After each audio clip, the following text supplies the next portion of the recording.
ordinaria de pleno, co primeiro punto do día, que é a aprobación das actas dos plenos de datas 11 de xaneiro de 2017, ordinario, 20 de febreiro de 2017, extraordinario, urxente, 19 de abril de 2017, extraordinario. Votos a favor?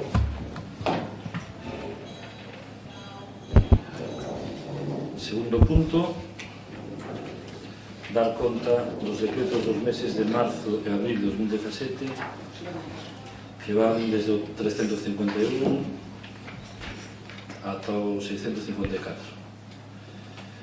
Punto 3, dar conta dos decretos 340 de 2017 e do 22 de febreiro de 2017, polo cal se resolve designar como sustituta na presencia do pleno extraordinario urxente do día 23 de febreiro de 2017 a primeira tenente alcalde María Monserrat García Chavarría, publicar este decreto no boletín oficial da provincia da Coruña.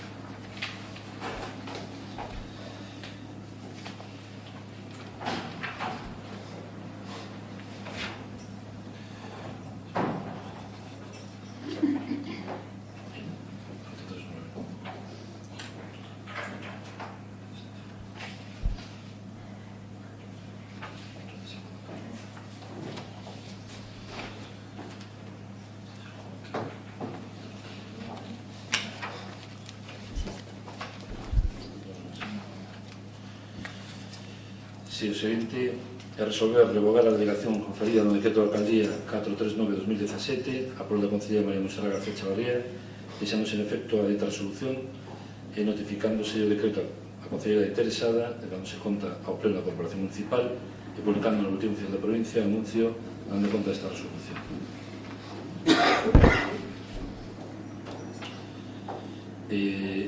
O seguinte, designar constituta na presencia da Xunta de Goberno Local extraordinaria que terá lugar o día 23 de marzo de 2017 ás 10 horas a primeira tenente alcalde María Monserrat García Chavarría e publicar este decreto no boletín oficial da provincia.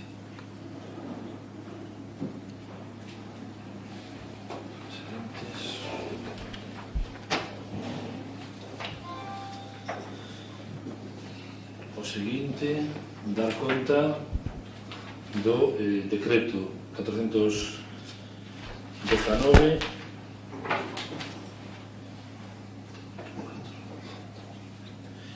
o cal o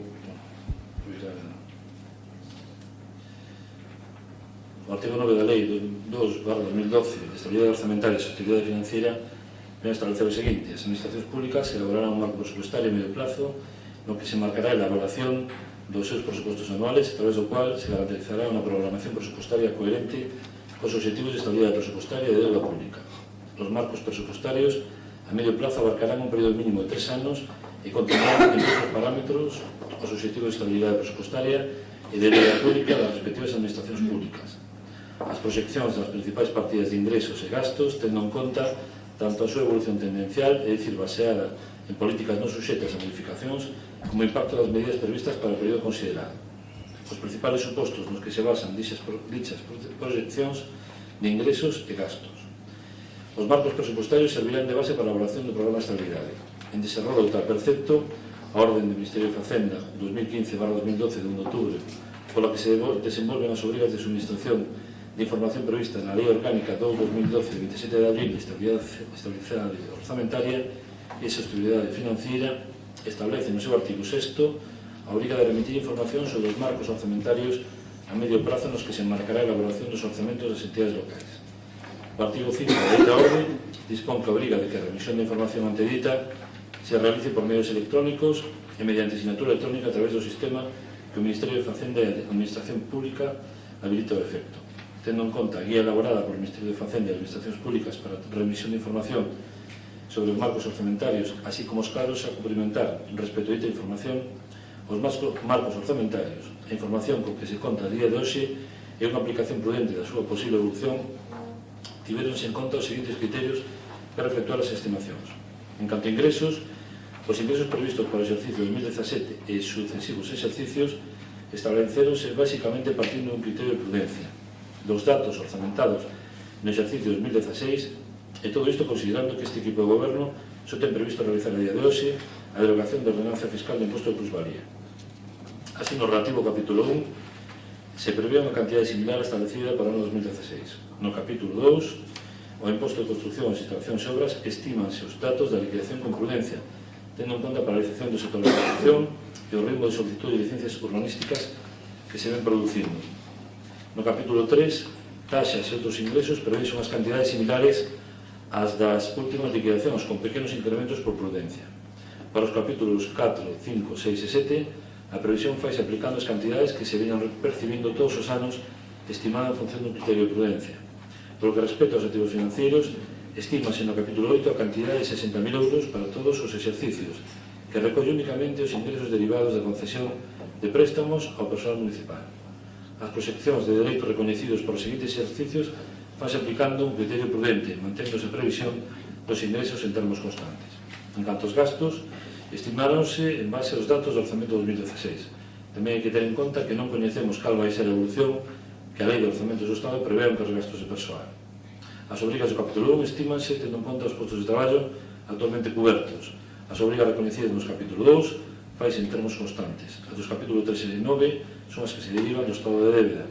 Os capítulos 4 e 6, destinados a transferencias e subvencións, estímanse como obrigas reconhecidas un 85%, tendo en conta reconhecido nos últimos anos.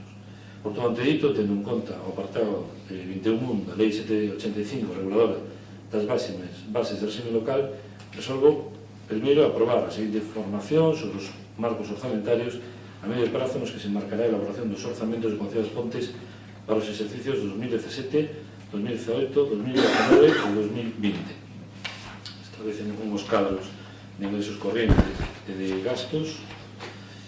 Segundo punto, dar conta aos servicios económicos para que a Intervención Municipal remita os datos indicados no texto deste decreto para o cumprimento sinalado na orde 2015-2012 do Ministerio de Facenda de 1 de outubro. E terceiro, dar conta ao pleno do presente decreto. O seguinte punto, relativo á aprobación da liquidación do orzamento municipal correspondente ao exercicio económico de 2016, por lo cal se resolve primeiro, aprobar a liquidación do orzamento municipal correspondente ao exercicio económico 2016 co seguinte resultado orzamentario, aparecen unha serie de cuadros. Segundo punto, aprobar o seguinte estado de armamento de tesorería co cadro correspondente. Terceiro punto, dar conta ao pleno da presente resolución na primeira sesión que se celebre. Cuarto, remitir copia da liquidación do orzamento á Administración do Estado da Comunidade Autónoma.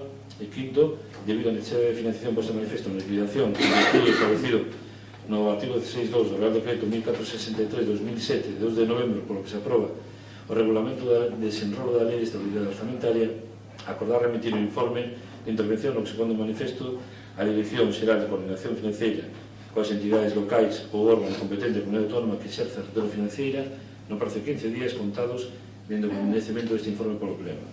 Sexto, proceder á corrección por parte do Pleno do plan económico financiero existente co contido de forma que se establecen nos artigos 19 e 21 do citado regulamento no plazo máximo de 3 meses. O plan económico financiero correxido, no seu caso, deberá ser elevado ao Pleno no prazo máximo de un mes desde que se pone manifesto o desequilibrio. O Pleno dispón de 2 meses desde a presentación do plan a la súa aprobación. Punto número 6. Aprobación inicial da derogación da ordenanza fiscal número 5 reguladora do imposto sobre o incremento de valor dos terreos de natureza urbana. Hola, Rodía. Neste punto sexto traemos, como xa anunciamos hai unhas semanas, iniciamos expediente para proceder á derogación da ordenanza fiscal número 5 que regula a plusvalía. Como de todos é sabido, houve unha sentencia do Constitucional relativa a unha sentencia do Goberno Foral de Navarra en relación ao cobro das plusvalías cando non hai un incremento do valor, neste caso dos terreos, e, por tanto, en teoría pode ir contra a normativa da Lei Xeral Tributaria. Neste caso, nosotros, seguindo coa política fiscal ou tributaria que levamos a cabo desde o ano 2007 de diminuir a presión fiscal aos veciños das Pontes, de xeito que trasladamos a boa situación económica e financeira, como acaba de explicar o alcalde do Concello, aos veciños, pois do mesmo xeito que non actualizamos as taxas e precios públicos anualmente, venseña o imposto dos vehículos, venseña saneamento, na enxeña no lixo, como se viña facendo antigamente, pois eso supón unha diminución anual no que se cobra cada veciño, cando menos porcentualmente no incremento do IPC.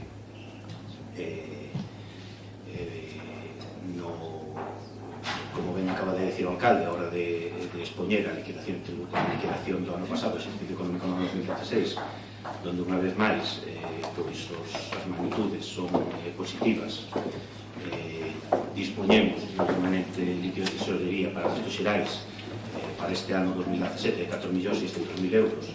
Si vemos que a proxección de ingresos previstos pola plusvalía, si vemos 160.000 euros, é evidente que o non recalar ese imposto ao longo deste ano non pon en perigo en ningún caso a estabilidade financiera e orzamentaria deste concello, porque diminuir os ingresos de 160.000 euros cando dispoñemos dun remanente de tesorería de 4.600.000, pois é evidente que o concello dispón dunha solvencia económica e unha situación económica saneada, de xeito que non é necesario recalar este imposto.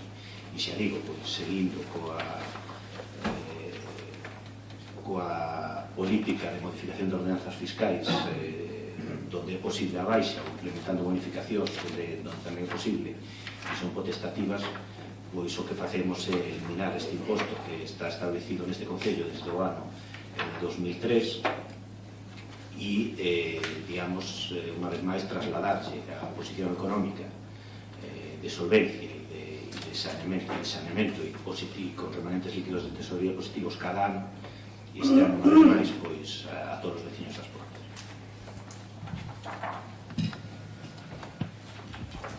Sí. Bueno, primero, referente a la intervención que acabas de hacer, eso de que se ha venido reduciendo la presión fiscal a los vecinos de los montes, bueno, cada menos mal que cada vecino puede conservar sus recibos y lo puede ver y comprobar fehacientemente. Lo que sí es cierto es que, como bien dices, que la plusvalía es un impuesto que por lo que ha venido recaudando, creo que el haberlo derogado antes, haberlo eliminado antes de las figuras impositivas de ese concello, podría haber sido posible también, porque no creo que pusiera nunca en peligro la estabilidad presupuestaria de este concello, ¿no? Sobre todo cuando estamos acostumbrados a tantos remanentes de tesorería.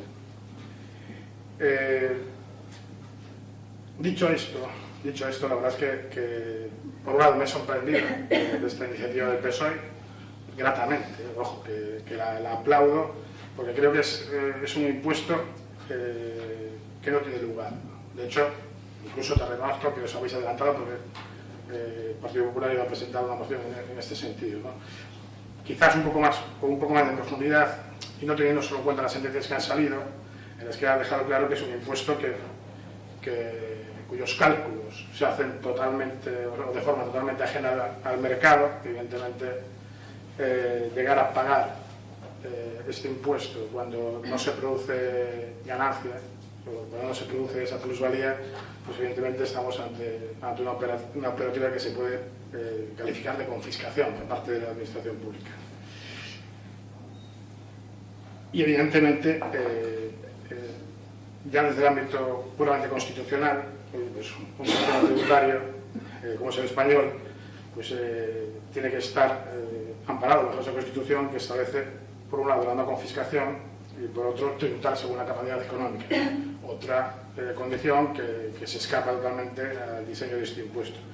Pero es que además y superando incluso esas sentencias que declaran inconstitucional cuando se cobra sin haber comprobado que se haya producido esa plusvalía de forma real, desde mi punto de vista, creo que es un impuesto que no debería haber existido ni debería existir en el sistema tributario español, porque su mera existencia significa un doble gravamen, ya que en el momento, incluso cuando se produce el hecho económico de generar esa plusvalía, ya al contribuyente se le está grabando, ya sea en IRPF, ya sea en sociedades o, si esa adquisición mortis causa, en sucesiones, con lo cual se le grava dos veces por el mismo hecho económico, lo cual también está totalmente fuera de lugar. Personalmente, ya había votado en contra de la implantación o de la creación de este impuesto en el año 2003, en otra legislatura pasada, con lo cual mantengo la misma postura, con mayor cantidad de argumentos, con argumentos más sólidos, y la verdad es que aplaudo la decisión del gobierno municipal. Gracias, Manolo, por apoyar a medida. Canto simplemente matizar un par de cuestións que dis, o tema da presión fiscal, que dis que, bueno, que cada veciño sabe o que paga, pois eu aí estou de acordo tamén, cada veciño ten que saber o que paga, e sobre todo o que ten que ver cada veciño, o que ve cada veciño son os tipos impositivos que hai nos diferentes impostos comparados con calquer concello da contorna ou incluso da provincia ou de Galicia, cales son os tipos impositivos aquí, eso é un dato e non hai máis que compararlo.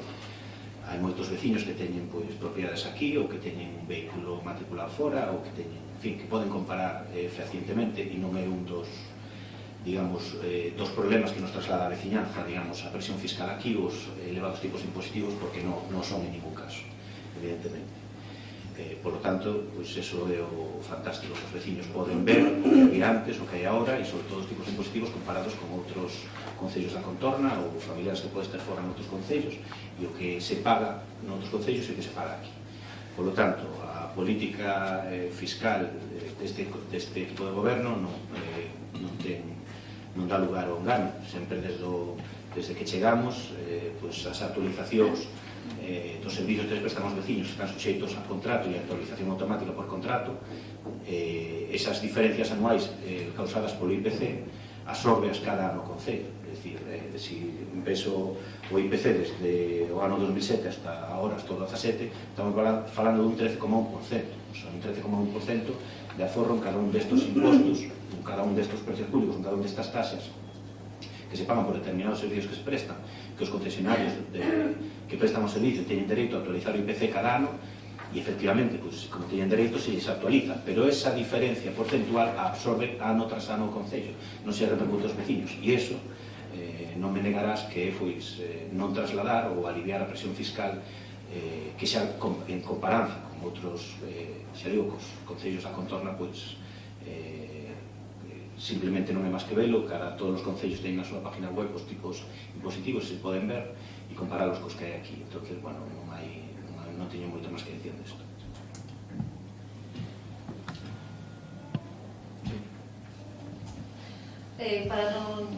Para non repetirnos e non alargar innecesariamente o pleno, coincidimos coa intervención de Escourido, felicitámosvos pola iniciativa, agardamos que comprades outras sentencias coa mesma celeridade que estades cumprindo esta.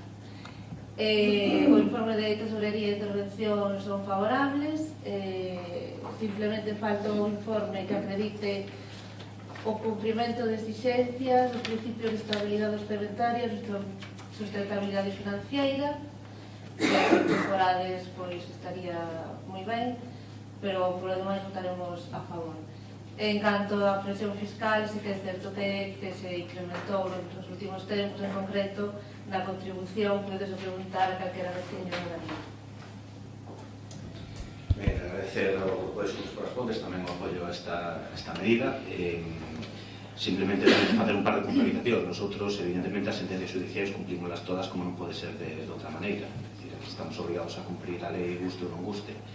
O sea, neste caso non é unha sentencia judicial de aplicación inmediata, porque, como ben sabes, a sentencia constitucional relativa ao imposto de plusvalía se refería ao caso no que ese imposto se cobra non habendo esa efectiva plusvalía, sino que a mellor había unha minusvalía, é dicir, o obrigado tributario perdía cartos nesa operación e estaba obrigado a declarar como se os gañase. Eso é o único caso que o Tribunal Constitucional di que é ilegal, é dicir, aquí nas Pontes, se non no 100%, no 99% dos casos, tratábase de plusvalías non afectadas por esta sentencia, simplemente se aproveita o debate público, a necesidade ou non necesidade deste imposto, ver a situación económica real do concello, ver o sanada que está, ter razón, que no informe de tesorería e intervención se di que hai que garantizar a estabilidade orzamentaria que ven derivada desta lei absurda que despois trataremos na moción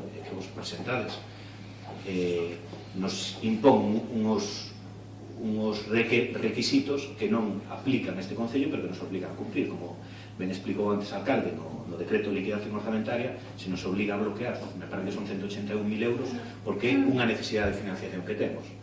E a miña pregunta é como vamos a ter unha necesidade de financiación de 181.000 euros, como se establece na liquidación de orzamento, cando temos un remanente líquido que xeral de 14.600.000. É dicir, é un absurdo, é obvio que non temos unha capacidade, unha necesidade, perdón, de financiación de 181.000, sino que teremos en todo caso unha capacidade de financiación en 4.600.000 menos esos 181.000, pero estaremos de acordo deso.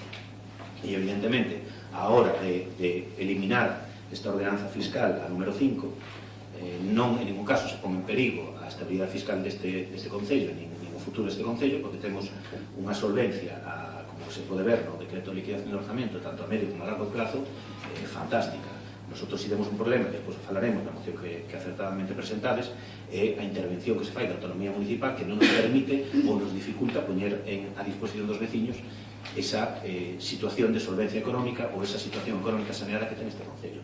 Pero en ningún caso se pon en perigo a estabilidade orzamentaria deste Concello por derogar esta ordenanza fiscal, en todo caso agradecer o apoio a esta medida. Una pregunta. Sí. Ya he pedido permiso al una pregunta, es que se me pasó. Derogando esta ordenanza, ¿qué tenéis previsto hacer con las liquidaciones no prescritas? Obvio que o que temos que facer é cumprir a lei. Cando hai unha ordenanza fiscal en vigor, a ordenanza fiscal, si todo vai como parece da manifestación de todos os grupos e do tipo de goberno, hoxe vamos a proceder a derogar esta ordenanza fiscal. Este acordo tense que publicar, hai un período, pois, pode haber alegación, eu creo que a saiba neste caso, e cando pase a ser definitiva, desde ese momento, nadie terá que pagar plusvalía. Hasta hoxe, e hasta que esa publicación sea definitiva, hai unha obligación a liquidar as plusvalías deste Concello. Non se pode facer de outro xeito, é dicir, non se pode facer, non podemos aprobar aquí amnistías fiscais para este período de transición.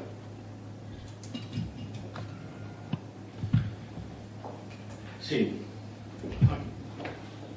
Imagino que tamén sabíades e sabedes que nos vamos votar a favor, ¿no? Porque non o íbamos propoñer de futuro, sino que xa tiñamos proposto no ano 2014 esta derogación desta ordenanza, ¿no? Que daquela non foi posible e que se continuou a aplicar e se está a aplicar hasta o momento, ¿no? Logo, nós evidentemente vamos votar a favor porque estamos de acordo ca derogación actual e xa no pasado tamén, non?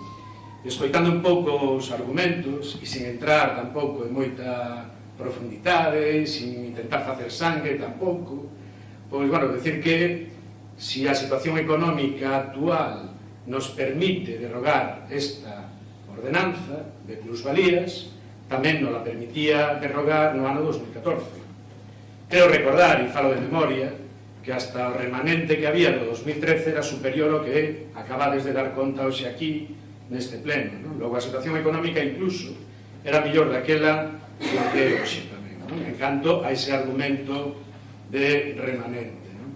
O outro argumento de tipo xurídico que utilizades, acábalo de decir ti, Toni, ahora mismo, é un argumento, pois, cando menos limitado na súa aplicación, porque é certo que en Guipúzcoa e despois ratificado polo Tribunal Constitucional o que se di é que se está a aplicar mal naqueles casos donde non hai plusvalía, que se está obligando a todo o mundo a pagar aínda que non teña plusvalía, non? Por lo tanto, sería unha aplicación limitada, pero que recordemos que as sentencias anteriores que había, concretamente no 2010 nun tribunal do administrativo en Cuenca e despois ratificada no 2012 por o Tribunal Superior de Xusticia de Castilla-La Mancha, ¿no?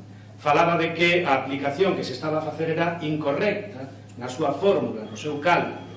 É dicir, que se le estaba obligando ao contribuente a pagar polo aumento futuro dese chan, ¿no? Pola plusvalía futura dese chan. Co cal, a aplicación xa non era limitada, senón que era xeralizada. E máis, nesas sentencias hasta se daba a fórmula que se debería de aplicar correctamente tamén. E daquela tamén hubo pois ese balbordo político que aludía tamén o Concelleiro de Facenda para argumentar esta derrogación actual, non? Porque hasta creo recordar que a propia FEM reclamaba ao presidente do goberno nese momento que modificara a regulamento de facendas locais para corrixir eses erros, non? Por lo tanto, nos entendemos que isto estaría moito máis motivado xa no 2014 cando se propuxo, non? É certo que ten pouco peso a plusvalía nos ingresos municipais, pero bueno, depende como se plantexe, porque se collemos do 2012 hasta o 2016, os ingresos do Concello foron en torno a 600.000 euros por plusvalías, non? Quere dicir que hubo xente que pagou 600.000 euros con sentencias que avalaban que non deberían de pagala, non? Se en ese momento se optara por derrogala, tampouco habría ningún problema, non? Nos, en calquera caso, como acaba de preguntar tamén o concelleiro do Partido Popular, vamos a votar a favor, vaya como vaya isto, pero sí queríamos facer dúas propostas, ¿no?, de inclusión na moción de derrogación. Unha sería un texto que podría decir algo así: paralizar a aplicación da ordenanza fiscal número 5 que se xunta a presente moción dende a data da aprobación inicial da súa derrogación. É dicir, dende hoxe, que se vai aprobar inicialmente, deixar de aplicar esta ordenanza, paralizala. Legal ou ilegal? Home, eu recordo cando en xaneiro o Concelleiro de Facenda dixo que iba a ser o primeiro concello das Pontes en anular esta ordenanza, pois había un concello, Dos Hermanas, que xa tiña paralizada. Non anulada, pero paralizada, e a día de hoxe non aplica, non? E despois queríamos incluir outro apartado máis, se é posible tamén, que sería iniciar de oficio expedientes de devolución de ingresos indebidos nos supostos coincidentes coa sentenza do Tribunal Constitucional meditada no expediente. É dicir, nos casos nos que non se teña sometido a tributación, nos que se teña sometido a tributación as situacións de inexistencia de incremento de valor de terreos de natureza urbana. É dicir, que o Concello revise de oficio aquelas situacións donde o suxeito pasivo, o veciño ou a veciña, tuvo que pagar cando non tiña plusvalía, non? Por o que acaba de decir o Concelleiro de Facenda, pois o 99% dos casos serían os que terían que pagar e un 1% non. Logo, revisar ese 1% non debe de ser moi complexo, non? Nos faríamos estas dúas propostas. Son de agradecer as propostas, pero, bueno, sería bon que, pois, sabendo que estamos tramitando o expediente para revogar esta ordenanza fiscal, pois, fixera esta aportación antes, máis que nada porque así podrían vir informadas pola intervención e pola Secretaría e non podría xerar ningún tipo de dúbidas. En calquera caso, nosotros non vamos a paralizar a derogación da ordenanza porque sería retrasalo, xa non me gustou, me gustaría traer este expediente aquí con máis celeridade. Os expedientes levan a tramitación que levan, entón, pues, prefiero seguir para diante coa derogación da ordenanza. En canto a xa non a primeira das digamos das suxestións ou das aportacións, pero si a segunda non hai ningún problema en que, digamos, o técnico correspondiente pues, faiga unha criba das plusvalías dos últimos 4 anos e aquelas que foron liquidadas no caso que contempla a sentencia do Tribunal Constitucional, pues, se comunica ao veciño e se fai unha devolución de ingresos. Eso de feito xa está facendo, pero, bueno, quero decir que se sepa. A partir de aí vamos levar para diante isto, está moi ben o que puntualizas, se podíamos ter feito isto no 2012, no 2000, claro, e no 2007, pero volvemos ao mismo. Cando se plantexou na outra ocasión, que falas dunha sentencia de Cuenca, eu recordo dunha do Tribunal Superior de Justicia de Valencia, que o que cuestionaba era a fórmula de cálculo, pero tampouco foi máis alá, naquele caso tenon razón, pero non era con carácter xenérico. É evidente que daquela se suscitou un debate, pero o problema destas, xa digo que non é moi frecuente, porque non sei cantos concellos xa non a nivel Galicia, sino a nivel España van a tomar esta medida de anular esta ordenanza fiscal. Ojalá señan moitos, bueno, en calquera caso, o Concello das Pontes, que o goberno, toma esa iniciativa de derogar a ordenanza fiscal. Tamén é certo que se non se aprobara esta ordenanza fiscal no ano 2003 non teríamos este debate. Por que no 2012 non? Por que no 2014? Por que se aprobou no 2003? Bueno, vosotros sempre decides que foi por unha cuestión, eu teño a miña opinión, que vosotros sabíades que digamos, a carga impositiva se lle iba a trasladar ao traballador, no caso da venta dos poboados, e ainda así mantuve este. Entón, bueno, tampouco vou facer sangre neso. Teño claro que a mí o que me gustan son os feitos. O feito é que, máis cedo ou máis tarde, este goberno tentou unha iniciativa de derogar unha ordenanza fiscal, igual que reiteradamente fomos traendo o resto, con moitas ordenanzas fiscales, como foi o caso do IBI. Non sei cantas modificacións fixemos, pero muchísimas, e foron todas para meter bonificacións ou para rebaixar tipos do 1,1% a partir de certo nivel, se rebaixaron as empresas duas veces, sobre todo o empresariado local, subindo o límite unha vez, me parece que foi a 600.000, despois o ano seguinte a 750.000, para apoiar ao empresariado local. Iso supuso unha merma nos ingresos de casi 200.000 euros, e iso fixémoslo nós. E había un tipo impositivo do 1,1 para ese empresario local, e nosotros se rebaixamos o tipo 0,46. Se lle rebaixou, pois, me parece que vamos traer próximamente os almacenes. É dicir, cando hai unha necesidade, cando hai un abuso, cando entendemos que hai unha ordenanza fiscal que non é xusta para un determinado sector dos veciños e se nos traslada, pues nosotros, non sei si a tempo ou tarde, pero ao final somos nosotros que tomamos a iniciativa de facer as cousas. Entonces, me parece claro que aquí cada un ten a súa posición, pero o que é certo é que nosotros levamos con unha política fiscal e tributaria nunha línea desde o ano 2007, e non vou entrar si a tempo ou tarde, pero en calquera caso nosotros somos que tomamos a iniciativa de traer isto aquí a pleno e derogar esta ordenanza fiscal. Sí, un pequeno comentario, máis, é certo, nos puxemos no 2003 e dis que crees que foi sabendo que os traballadores iban ter que pagar a plusvalía, o sea, é a túa interpretación. En cuestión de creencias non vou entrar, porque xa sei cales son as túas profundas creencias de esquerdas tamén, xa estes manifestado máis dunha vez, non vou entrar nelas. Único, unha conta rápida e fácil, doada, e ademais tamén doada de entender. 2003-2007 foi cando se estuvo aplicando no goberno de Benegas plusvalías. Desde o 2007 hasta hoxe, hasta o 2017, aínda considerando a injusta e non sei cantas cousas máis, está aplicando vos. Está aplicando vos. Estamos derogándonos cando, si non se houbera instaurado a ordenanza fiscal no ano 2003 polo bloque, non teníamos que vir aquí a derogarla. Xa non entro si é tarde ou non. O mismo que os tipos impositivos, repito, do IBI, do 1,1% que se estaba aplicando a determinado empresariado local ás avendas, e despois, cando nosotros, por primeira vez, rebaixamos o tipo 0,46 subindo o valor mínimo a 600.000 euros, aínda fustes facendo campaña dicindo que éramos nosotros que estábamos sangrando o empresariado local. En fin, evidente que cada un aquí ten o seu argumentario, ten a súa posición, pero, bueno, ao final, a mí o que me vale, e imagino que os veciños tamén, son os feitos. Procedemos á votación. Votos a favor.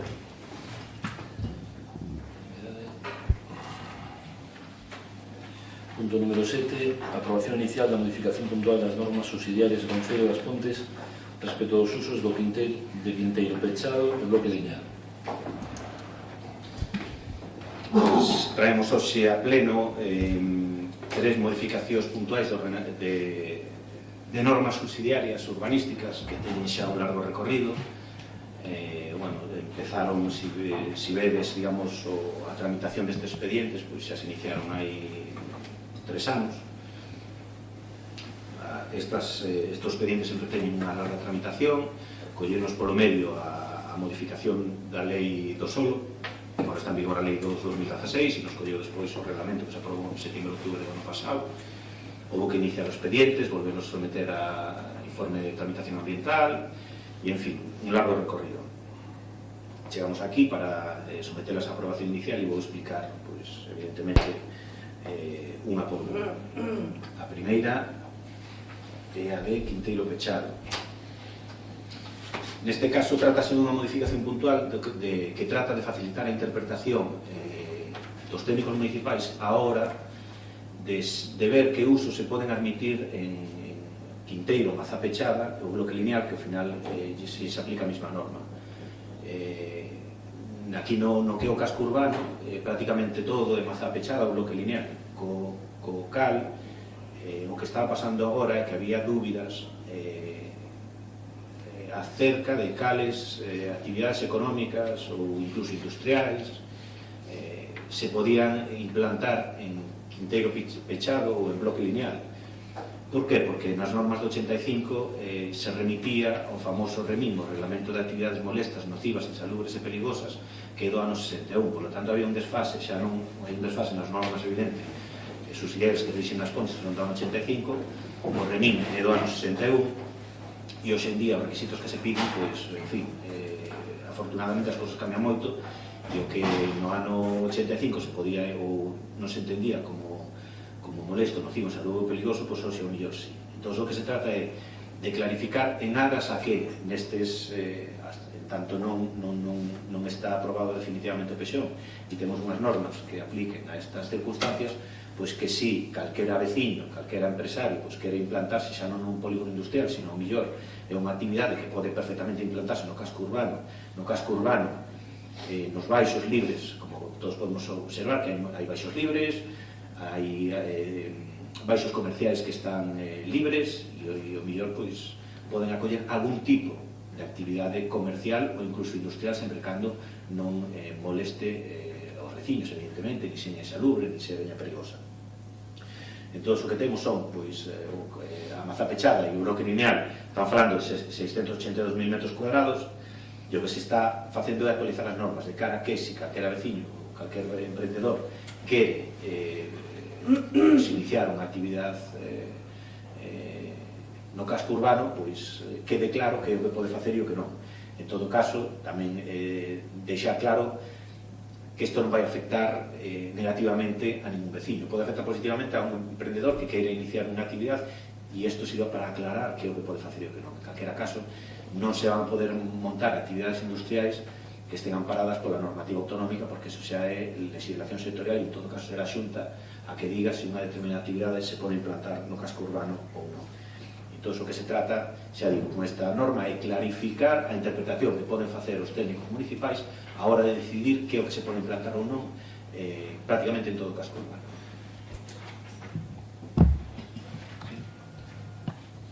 Sí. Nos gustaríanos isto, baseándolo en alguna demanda concreta, tedes, bueno, pues, reclamacións por parte de algún colectivo, en algo, ou é simplemente adaptarse á legislación actual? Xa non é tanto adaptarse á legislación actual como superar a legislación que temos en vigor. Nosotros nos temos que regir polas normas subsidiarias do ano 85, que o único que di é, literalmente, usos permitidos, unha zapichada bloque lineal que xa digo prácticamente todo casco urbano, o único que di. Permítese o uso residencial e de comercio, así como todos aqueles compatibles con ambos. Non se permite o uso industrial incompatible coas vivendas, nin o que se xa nocivo, molesto, insalubre ou perigoso. O problema que temos, e os técnicos municipais sempre non lo facían chegar, que a hora de informar pois, actividades en baixos libres, baixos comerciais de nova implantación, con este párrafo, prácticamente lles obrigaba a decir que no a casi todo. Si funcionaban, pois, si había unha cafetería ou unha carnicería, pois estaba en funcionamento, tiña licencia, pois tiña ser un traspaso de licencia.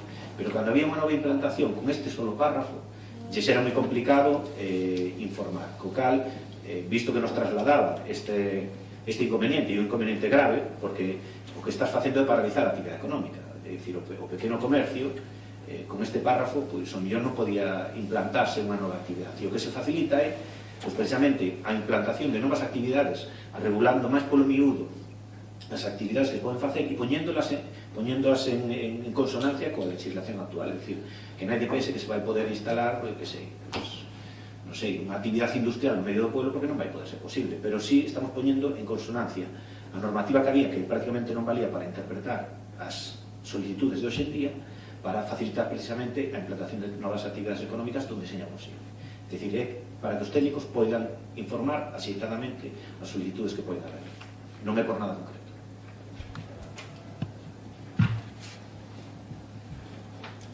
Procedemos a votación. Votos a favor.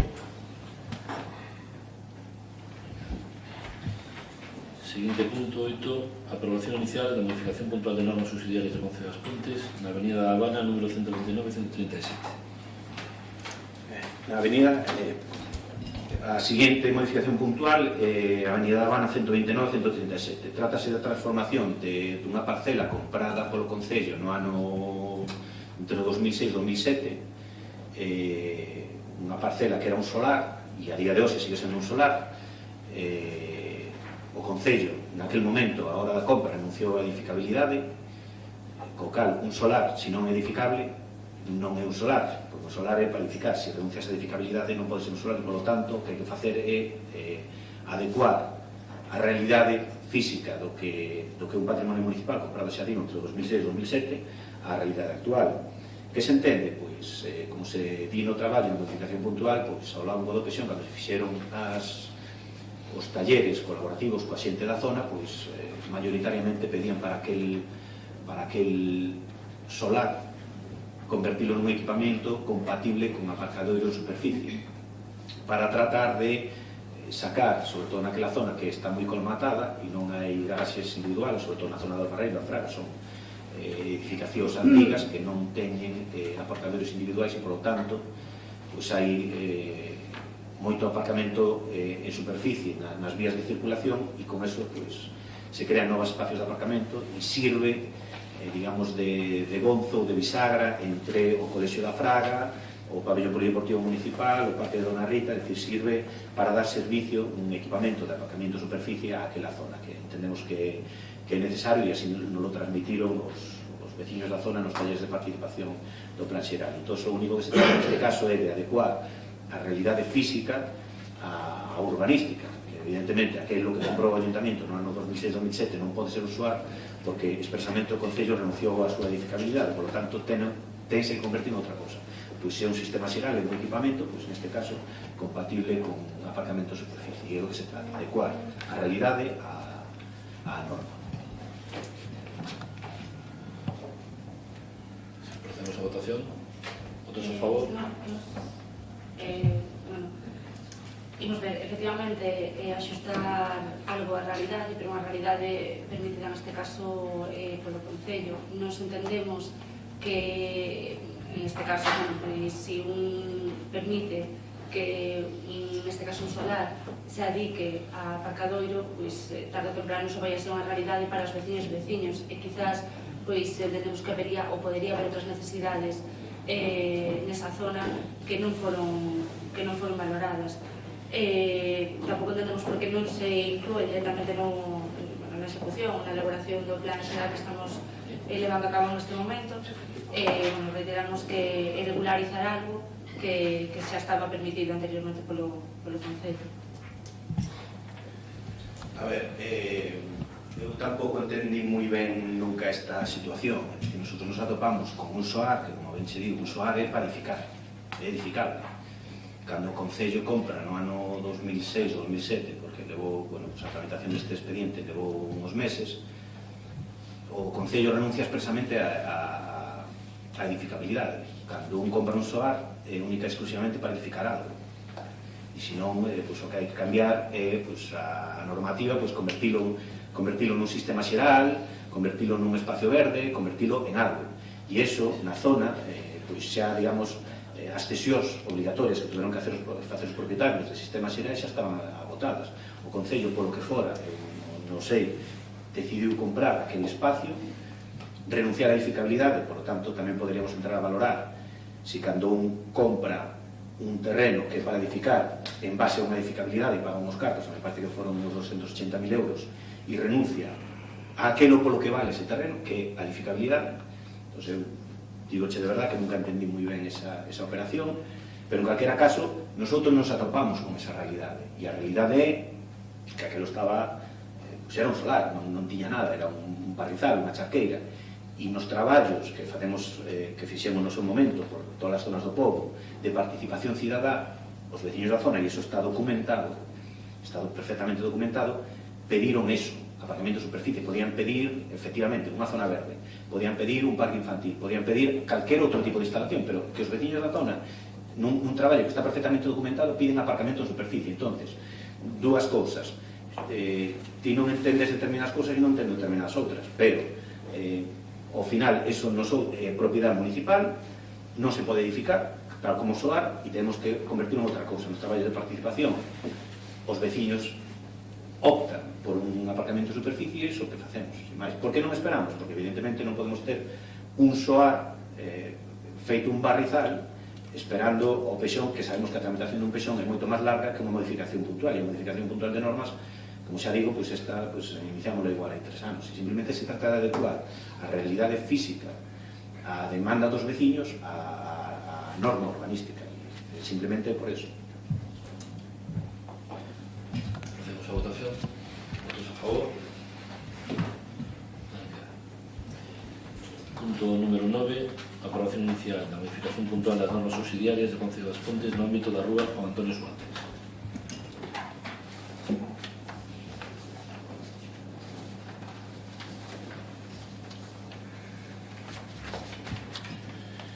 Sí, a terceira modificación puntual neste caso trátase de dunha transformación, non, dunha permuta, dun cambio dunha zona de equipamento no Canal 4 por outra. E explico. O Canal 4 no seu día estaba destinado á elaboración dun plan especial de dotacións e equipamentos que nunca se desenvolveu. É obvio que o Canal 4 a día de hoxe pois, está prácticamente completamente urbanizado e no Concello tiña unha reserva de equipamentos para que a xente nos entenda frente á estación de autobuses detrás da marquesiña grande que hai ali. Calquera veciño pode observar que ali a orografía do terreno pola pendiente pois non a fai moi idónea para colocar ningún tipo de equipamento. Cando no seu día o Concello para dar un servicio a unha entidade que necesitaba, que era a entidade a Xanela, pois levou adiante un expediente con unha construcción temporal, o que se denominou no seu día un módulo arquitectónico configurable para dar servicio a esa asociación. A intención de ubicarla nese lugar de equipamento que estaba previsto na norma non lles viña ben, porque digo, pola orografía era moi pendiente, pois para xente que pode ter un certo grado de problemas de mobilidade ou de acceso, pois non era nin de lonxe o mellor sitio. A directiva da Xanela no seu día pideu que ese módulo arquitectónico configurable se ubicara na zona na que está hoxe, que todos conocemos onde é, e entonces, igual que na Avenida da Habana, aquí tamén se trata de